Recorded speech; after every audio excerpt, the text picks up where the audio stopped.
Here's the podcast script.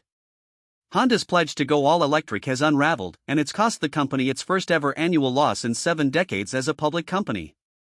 Just 5 years ago, Honda's chief executive Toshihiro Mibe was being celebrated as a visionary.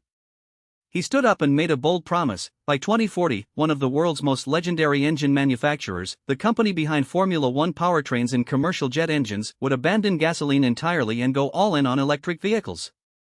Wall Street loved it. Environmental groups applauded it. And for a moment, it seemed like Honda was ahead of the curve. That moment didn't last. Today, Mr. Mibe himself describes what followed as heartbreaking. The Trump administration eliminated federal tax credits for electric vehicles. Demand in the United States, Honda's largest auto market, dropped sharply, and the company found itself holding the bill. We're talking more than $9 billion in restructuring charges and write-downs tied directly to that electric bet. Honda has now officially abandoned its all-electric by 2040 goal. So how did a strategy that seemed so well-timed go so wrong so fast? Part of the answer is that the market moved, and Honda didn't move with it.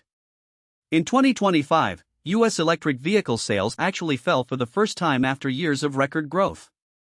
Private product clinics in Japan, where automotive experts get early looks at upcoming models, gave a cold reception to Honda's flagship EVs, including a sleek concept called the Saloon.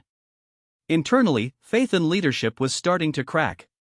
Critics inside the company said Mr. Mibe remained too isolated in Japan. Even after COVID travel restrictions lifted, he reportedly made only a handful of trips to China, the global epicenter of EV innovation, at a time when Honda was struggling there. One automotive analyst put it bluntly: once EV enthusiasm faded, Mr. Mibe became, in his words, a king without clothes. There were also cultural fault lines inside Honda itself.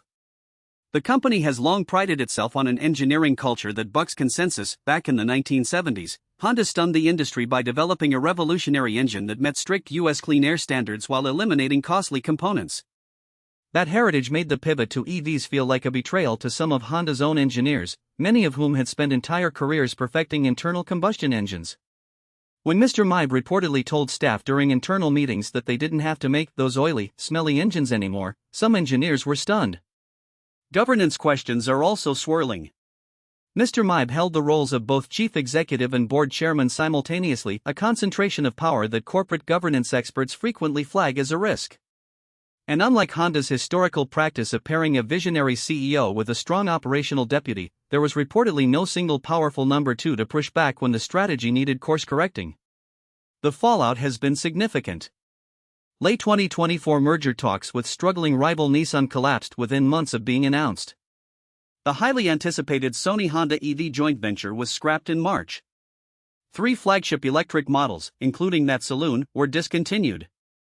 And now, inside the company, some senior executives, including at least one board member, have reportedly begun rallying support to push Mr. Mibe to resign. Honda has declined to comment on those internal dynamics, and Mr. Mibe was not made available for an interview. What is Mr. Mibe's response to all this? He's announced a turnaround plan, cost cuts, a renewed focus on hybrids, 15 next-generation hybrid models by 2030, and governance reforms. He's taking a temporary 30% pay cut, stepping down as board chairman, and leaving the nomination committee. A shareholder meeting is serving as an early referendum on whether investors still believe in him. Honda's story isn't entirely unique here. Volkswagen, Ford, and other legacy automakers also bet heavily on a rapid EV transition and found themselves caught off guard when consumer demand cooled. But Honda may have moved more decisively and corrected more slowly than most. The company is hoping hybrids buy it time to find its footing. Whether that's enough to restore confidence, and whether the man who staked his legacy on going electric is still the right person to lead the comeback, are questions Honda is being forced to answer right now. That's the story of how Honda's electric dream became its most expensive lesson, and we'll be watching to see what comes next. Approximate read time, 4 minutes at a natural speaking pace.